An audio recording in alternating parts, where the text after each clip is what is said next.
Ce jeudi 19 janvier, dans le magazine Gala, nos confrères se sont intéressés à la vente de la maison de Johnny Hallyday, à Marne-la-Coquette.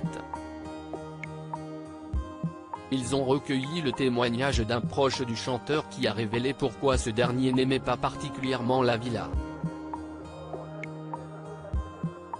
Johnny Hallyday est décédé le soir du 5 décembre 2017 dans la villa qu'il avait achetée avec sa femme Laetitia en 1999, la Savannah, à Marne-la-Coquette.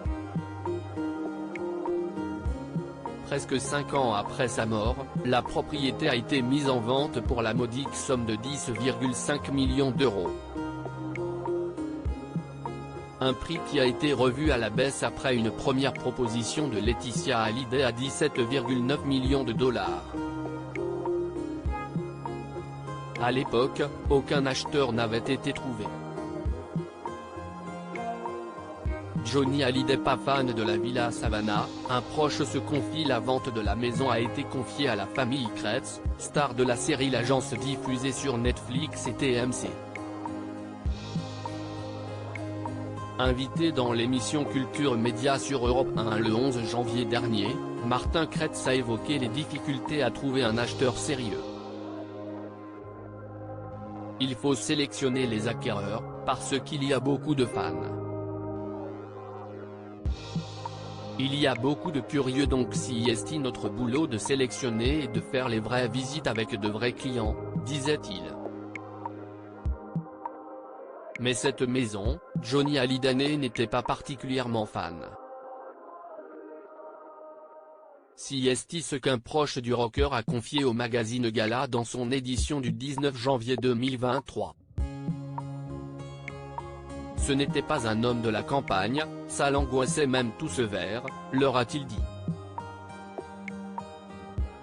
Les dimensions de la propriété sont colossales. Il y a 900 mètres carrés de surface habitable sur un terrain d'environ 1 hectare.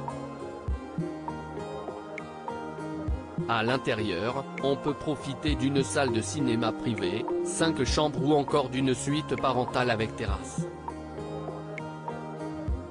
Un incident en 2010 dans sa propriété le 11 janvier dernier, dans Touche pas à mon poste sur C8, Cyril Hanouna avait proposé une visite en images de la villa de Johnny Hallyday. Bernard Montiel avait ensuite précisé que le chanteur l'avait acheté à l'époque 4,9 millions d'euros. Il l'avait mise en vente en 2010 une première fois à 26 millions d'euros, après avoir eu une frayeur.